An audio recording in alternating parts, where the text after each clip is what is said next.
Hello, my name is Andrew Naring, and today I'm going to show you the basics of using Google Sheets. I'm going to teach you the basic terminology so that you can find your way around your spreadsheet and know exactly where you are, as well as show you how to use the different tools and customizations that they offer so that you can organize your data all the more efficiently. This is not going to be a complicated tutorial like the ones that showcase the different formats and formulas that Google Sheets and Microsoft Excel are known for, even though those are important and I recommend you look into those. However, this is just going to be a brief introduction into Google Sheets and the different tools that it has to offer so that you, if you are a beginner with little to no knowledge, can find your way around its platform with a knowledgeable understanding of what to do, how to do it, and why. So without further ado, let's get started. To keep this project simple, we're just going to be creating a restaurant's workplace schedule and learn how to use all of Google Sheets' different tools, fonts, and customizations in this particular format. And it's going to be really simple. Just follow along with all my steps, and hopefully this will give you a decent idea of how Google Sheets works, what it can be used for, and give you some ideas for how you can use it in the future.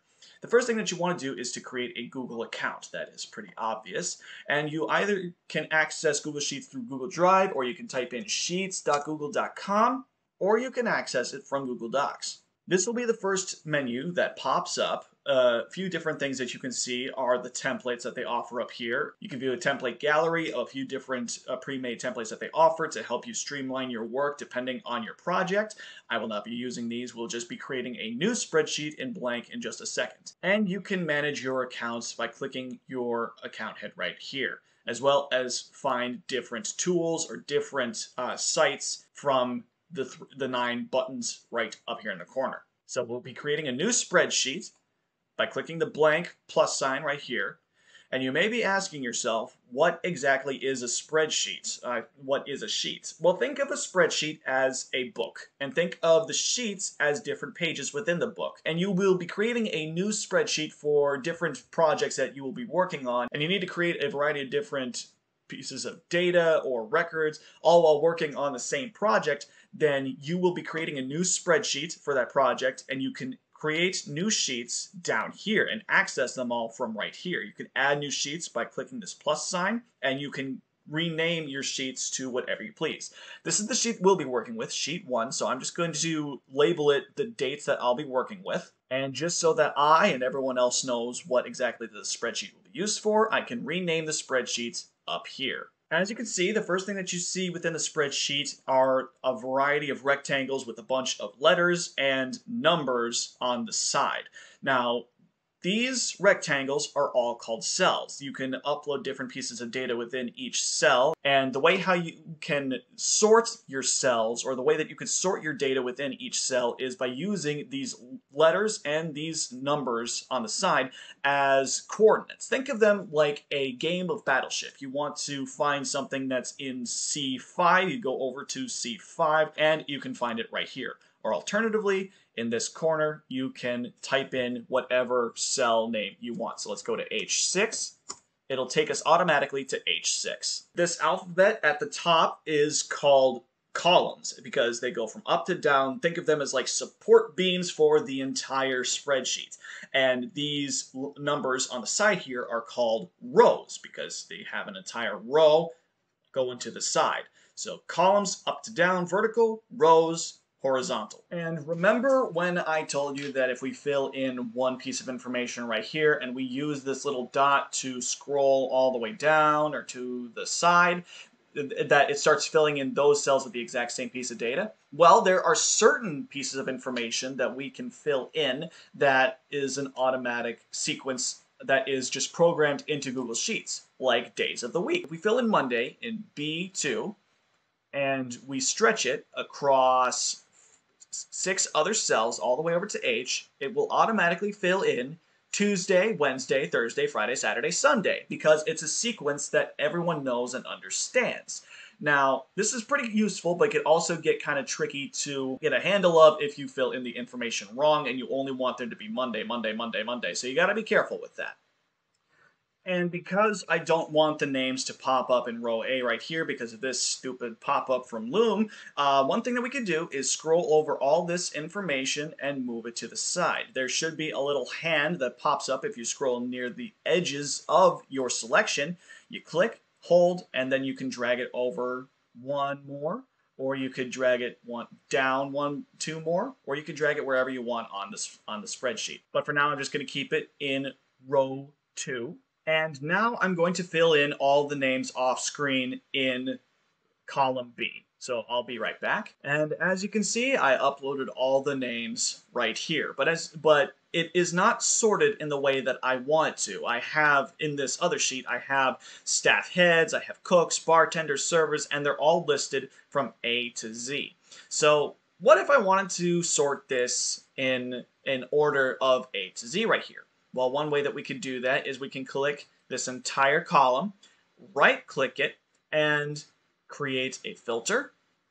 Click this filter button right here, and we could sort it from A to Z. We could sort it by color. We could sort it by different values, by condition.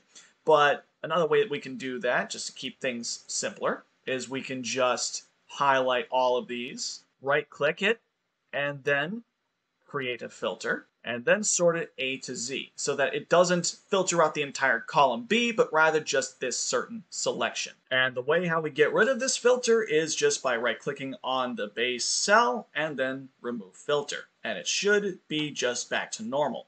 Now, as you can see, all the names are in a proper order, except for this one at the top, which was the base cell, but I don't necessarily want it to be in quite the right alphabetical order, because as you can see, I have staff heads, I have cooks, bartenders, servers, all different names for all different positions, and I want them to be sorted A to Z in their specific position. The way how you can do that is by either clicking on the name, finding the border, and then moving it to wherever you want, but it ends up replacing the cell that you want to move it to.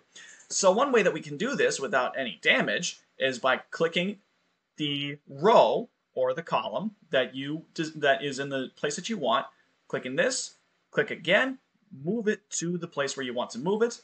So if I wanted it to be in 16, it is now in 16. So I'm going to do that with each of these names off screen. And as you can see, I uploaded all the names in the proper order by their particular position within the restaurant. However, there are a few problems, which I will showcase in just a minute. But first, I'm going to show you something else that I also came across. I'm going to fill in the restaurant hours in this particular cell right here and list them across these particular days, which is why I have this row completely open and I'm not starting the names right here. I'm going to fill in restaurant hours, and as you can see, there's a little bit of a problem. The information in cell B2 is spilling over into C2, and this kind of makes for some messy information, especially if we were to fill in the info into cell 2, and that also is spilling into cell D2, but restaurant hours is hidden behind C2. So that kind of makes for a little bit of a messy sort of sorting. So how can we fix this? Well, we can readjust the size of our entire columns of our rows down here by going over to the top, and as you can see, there's a little bracket thing right here. We click and drag it so that it meets the edge of what we wrote in, and now all of the cells are bigger because we adjusted the size of this thing right here. So we can adjust the size right there. We adjust the size of B right here, so we read restaurant hours, we read 10 a.m. to 9 p.m., and because the hours are going to be the same throughout the week, let's just drag this and make it so it's the same throughout all of these, and adjust the size accordingly. But now we have another problem. We don't know exactly who in our list of names belongs in which part of the restaurant. We don't know who the servers are. We don't know who the cooks are. For all we know, Warren could actually be a cook when we actually want him to be a server. And we can't necessarily fill in the information saying servers without getting rid of the information in 16 or wherever we want. So how do we fix this? Well, let's start at the bottom here. These two people down here are going to be our food runners, and we don't want to get rid of Zachary's name right here, so we want to insert a brand new row. The way how we do this is we go over to the row name right here, so 24, right-click it, and then a pop-up will appear, and we have an option to insert one row above or one row below, or delete the row entirely. Let's insert one row below, and now we have a brand new empty cell. And right here, I'm going to fill in food runners. And now we know who exactly the food runners are down below. So I'm going to do the exact same thing with each position right here. Okay, now we know who the staff heads are, we know who the cooks are, we know who the bartenders are. Thing is, still a problem, because staff heads reads the exact same as Alex E, or it blends, bartenders blends right in with Addie, Allie, and Annie. It just kind of, it doesn't stand out, so it's kind of hard to read who is a staff head, or who is a bartender, or who is a food runner. So the way how we can fix this is by making it stand out with color coding. One way that we can do this, one way how I have been doing this, is by just filling up this entire space right here so that it's sort of a border between the restaurant hours and the staff heads. So the way how I can do that is by simply selecting this entire space right here, and then we can make each of these cells a completely different color besides white. And we go up here to fill color, and I have simply been using black to make sure that it stands out from the rest of the sheet. We click in black, and that looks a lot better, but I don't see the text here. It's all black as well. The text color is the same as the cells. So I can simply click on this and text color, and I can make it white. Now that is a lot better, but I think we can make this stand out a little bit more, and we can either make it bold, we can italicize it, or we can just make it an entirely different color altogether. And I'm just going to keep this as a simple white. Another cool thing that I forgot to show you is if you click and hold, and you hold Control, you can click and select an entire different group of cells that are separate from each other. And this can be very useful for customizing a variety of different cells or a variety of different groups of cells and making them similar. But for the time being, I'm just going to make these black. Another easy way to select the text is by going over to the cell that you desire, clicking on the text up here, and making the selections right there so you're not working completely blind. Also, if you desire to change the size of your text, you can do that by clicking the plus and minus sign in the font size section, or you can choose the font right here and make it, let's make it lobster, sure. That doesn't look nearly as good. I'm just going to keep it the original font. Okay, that's a little bit easier to understand, but it's still a little bit messy. Like, it's kind of hard to tell the difference between restaurant hours and the days of the week, as well as the names down here. So what if we could color code each individual piece of information? For example, the top right here. Let's select all of these, and we can change the border color to, let's make it a sort of yellowish color. And now we have the days of the week, and we wanted to make the restaurant hours, make them sort of a pale green. This way, these two pieces of information are completely separate from each other and are completely different without standing out too much. Like, for example, if we wanted to do something neon, let's make it sort of a neon green. This works, but it's quite ugly. But you could use that to your own discretion. So I'm just going to keep it pale green. And I'm going to do the same for each names right here and make them pinkish. Another interesting thing that you can do if you wanted to make certain cells stand out even more than the others, just that little bit more, what I'm going to do is select each of these cells from the days of the week, and I can sort the alignment. So right now it's at horizontal align. If I wanted them to be in the middle, I just go over here and click the center align. Or if I wanted them to be all the way to the right, I can choose that as well. I'm going to make them bold just to make them stand out. And just in case, you could also put them at the top of the cells in case you had to adjust the size, or you can put them in the direct center. If you also wanted to add in a link to, say, Google Calendars or something like that, you can insert a link into these cells by clicking this and pasting the link right here. And you can do some extra functions with these cells if you desired. You can change the list view, create filters. All of that can be accessed from right here. Now our cells are almost complete, but let's say that one of the servers was fired, or she just no longer works with us at the moment. So let's say Paula right here is no longer with us. One thing that we could do to make sure that she's no longer included in our sheet is to cross out her name by clicking the strike through right here, so that Paula is no longer included.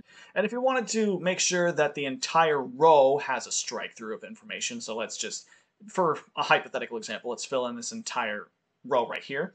We could click this row, 22, click strike through, and all the text in this row will have a proper strike through. But that's a little inefficient if we could just get rid of Paula altogether. One thing that we could do is right click and delete cells. We can delete cells and shift up so that all the information down below just automatically fills back to the top. We can delete the entire row from the side right here, or we can delete the entire row from right clicking. And that automatically fills in the spot where Paula was. And let's say that someone came in and replaced Paula. So let's put in this guy named Tyler. And if we wanted to insert a new row, we just right click and we can insert one row above and fill in the information. We're almost there. We're this close to just filling in all of the proper times of the day that people will be working, but I wanted to make sure that our sheet is a little bit more contained.